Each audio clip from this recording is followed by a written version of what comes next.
Howdy, I have another video for you today. I have 2 more Reddit stories. I hope you enjoy.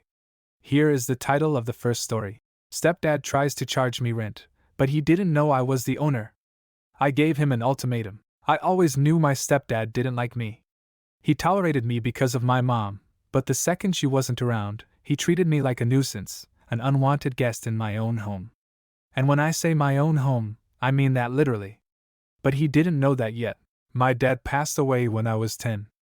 It was just me and mom for a while, and we were close, closer than most kids are with their parents. My dad had been smart with his money though, and had left everything to me. His life insurance, his savings, and most importantly, the house. But since I was a kid, everything was put in a trust, with my mom as the trustee. She could live in the house and manage the money, but technically, it all belonged to me. Then came Robert. Robert and my mom got married when I was 13. He put on a good act in the beginning, always acting like the caring stepfather, pretending to be interested in my life. But once they were married and he moved in, the mask slipped. He started treating me like an outsider, a burden. He always had something to say about what I was doing wrong, how I left my shoes by the door, how I didn't clean the dishes fast enough, how I was mooching off my mom. Mooching off my mom. The irony was almost funny. Robert didn't work much. He had a job, sure, but it was one of those things where he barely made any money and always had some excuse for why he couldn't contribute more.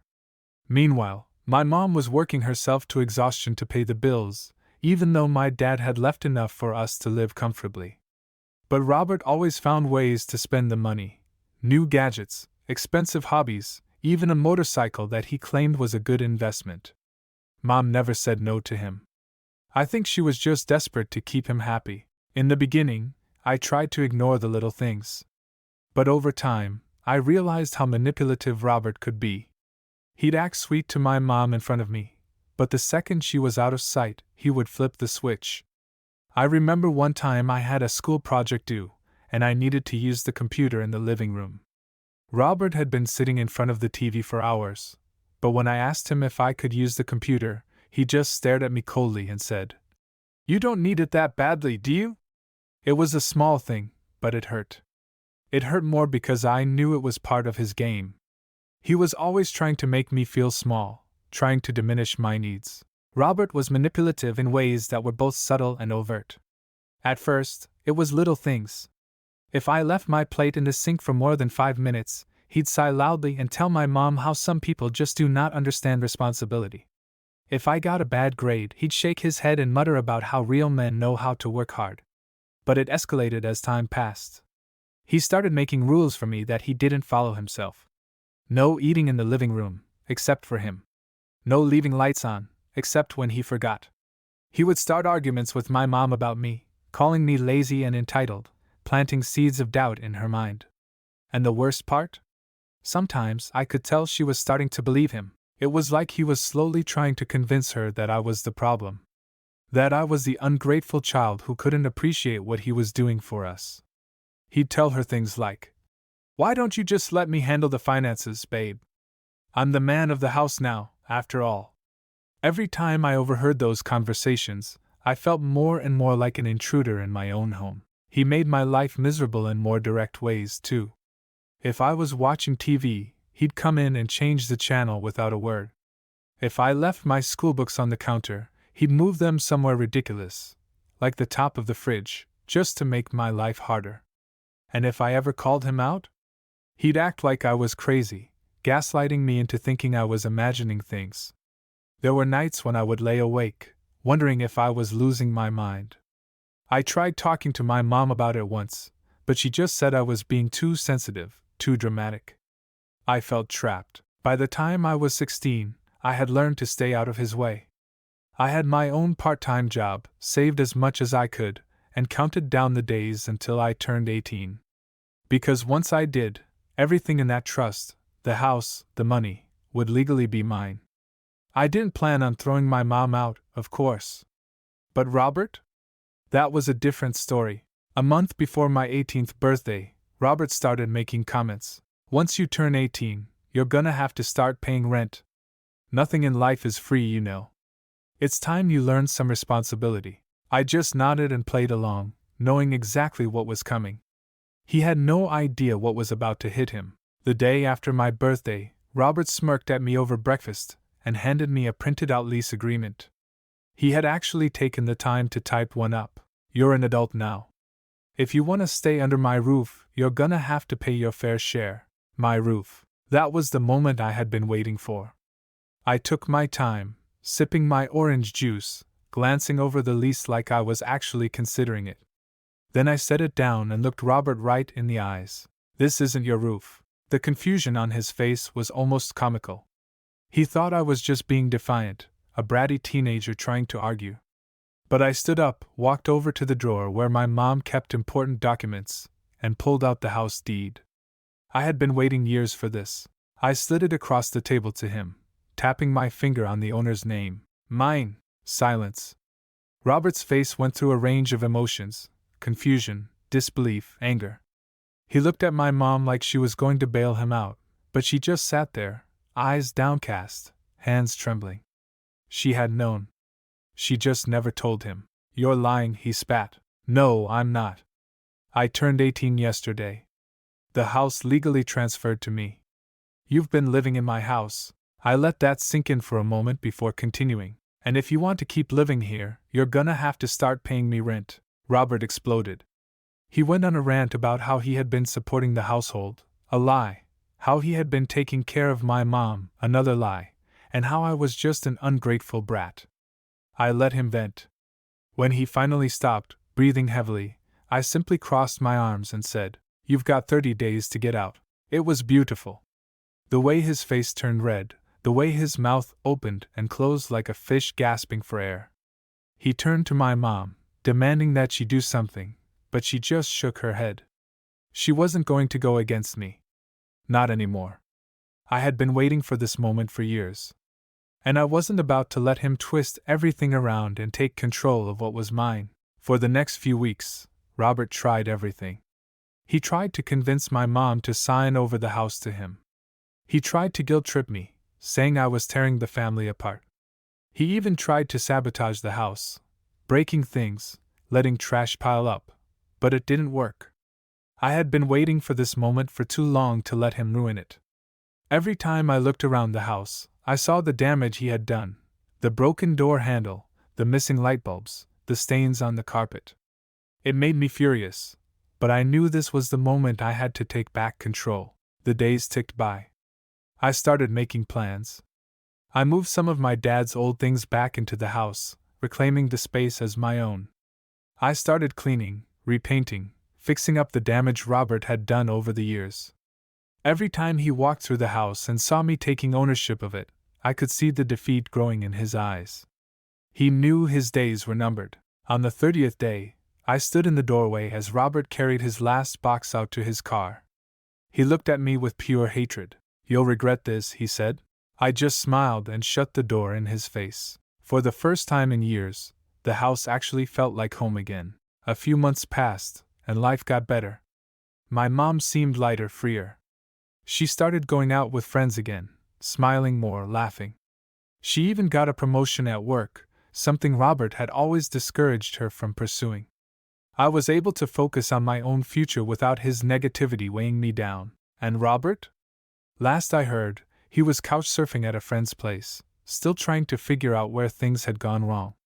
Maybe someday he'd realize that he had no one to blame but himself.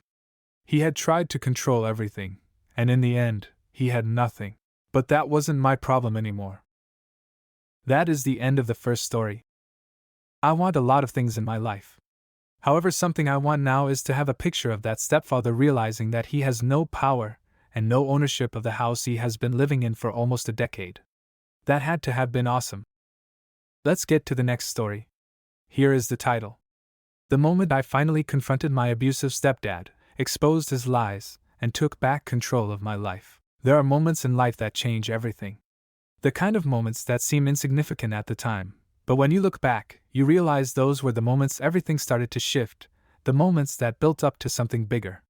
My story starts when I was a kid, still in that naive phase where I believed everything would work out in the end. But I learned quickly that life isn't always fair. And my stepdad, Darren, was a constant reminder of that. It all started when I was 10. My dad passed away in a car accident. He was everything to me, my hero, and losing him completely shattered my world. I was too young to fully understand death, but I knew one thing: I would never see him again, and nothing would ever be the same. My mom was devastated.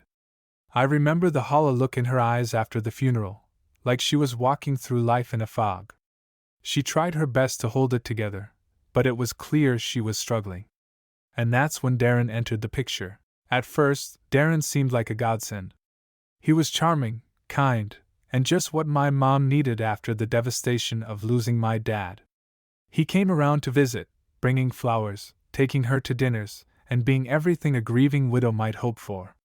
He was warm, funny, and seemed to genuinely care about me.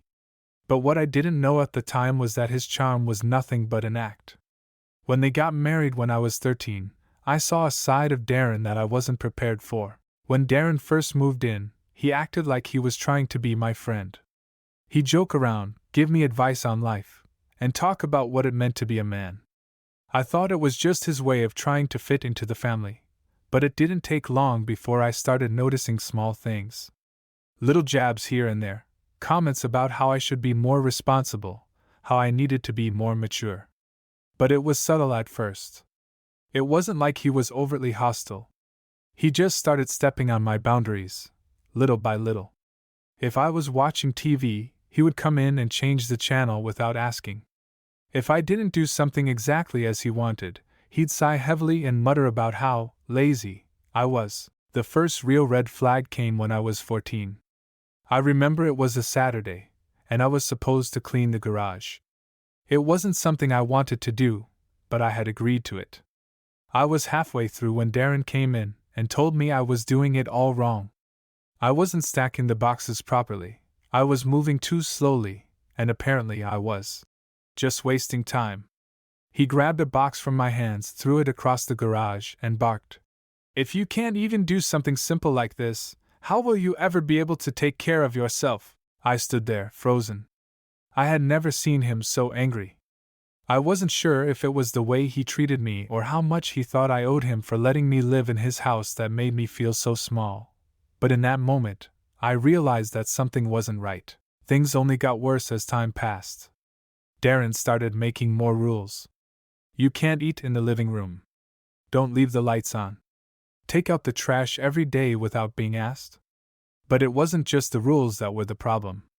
It was the way he spoke to me when I broke them. He'd always call me lazy or disrespectful, as if every mistake I made was a direct personal affront to him. It wasn't just about the chores. It was about control. And I started to feel suffocated. My mom was so blinded by love that she never saw what Darren was doing to me. She'd brush off my complaints, thinking I was just being a typical rebellious teenager. But it wasn't rebellion. It was survival. Darren had created an environment where I felt like I was constantly walking on eggshells, afraid of triggering one of his rants or feeling the sting of his condescending remarks. But no matter how much I tried to keep my head down and avoid conflict, it never seemed to be enough for him. When I turned 16, I started working a part-time job at a local store. It wasn't much, but it gave me an escape from the tension in the house. I saved up as much as I could, trying to build a little nest egg for myself. It wasn't that I wanted to run away, but I needed to know that I had a way out when the time came. I couldn't rely on my mom. She was too wrapped up in Darren and too afraid of upsetting him to see what was really happening. And Darren? He didn't care about me. He only saw me as a problem, a constant source of annoyance. The breaking point came when I turned 18. Darren started demanding more from me. He said I was old enough to contribute to the household, and that I should start paying rent. He didn't even give me a choice. "You're an adult now," he told me. "It's time to pull your weight around here." The demand felt like a slap in the face. I'd been living under his roof for years, trying my best to avoid conflict, and now he expected me to pay him to live in the same house I had been born in. That was the last straw. But it wasn't just about the rent. It was the way he said it, the way he looked at me like I was nothing more than a paycheck to him. He'd been using my mom's money for years, buying gadgets, motorcycles, and whatever else he felt like, while she worked herself to exhaustion. But no one ever questioned Darren. No one except me. The night he demanded rent, I snapped. I was so tired of being pushed around, of being treated like I was less than nothing. I stood up to him for the first time in my life. I didn't even think twice. I walked up to him and told him, "You've been using Mom's money for years. You're not even paying your fair share. You don't get to tell me what to do anymore." Darren's eyes went wide with shock, and I saw the anger flicker across his face. He went on a tirade, calling me ungrateful, lazy, and disrespectful. He said I was ruining the family, tearing everything apart. But I stood my ground. I wasn't going to let him manipulate me anymore. It wasn't just that I stood up for myself. It was the fact that I knew he couldn't control me anymore. The realization hit me like a ton of bricks. I didn't need his approval. I didn't need to let him dictate my life. I was 18 now, and I had a voice. And if I had to leave and start over on my own, I would. Darren was furious, but for the first time, I didn't care. I was done living in fear. I was done being his punching bag. And that night, I walked out of the room, knowing that everything had changed. The following weeks were tense. Darren tried to manipulate my mom into siding with him, tried to make me feel guilty for standing up for myself, but it didn't work. Slowly, my mom started seeing the truth. She started standing up to him, too. The more I fought back, the more she realized just how toxic Darren had been. She had been blind to it for years, but now, the veil had been lifted. A month later, Darren moved out. It wasn't pretty. There were arguments, tears, and hurt feelings. But in the end, I was free. For the first time in years, I didn't feel like I was trapped in someone else's world. I felt like I could finally breathe again. My mom and I started to rebuild our relationship.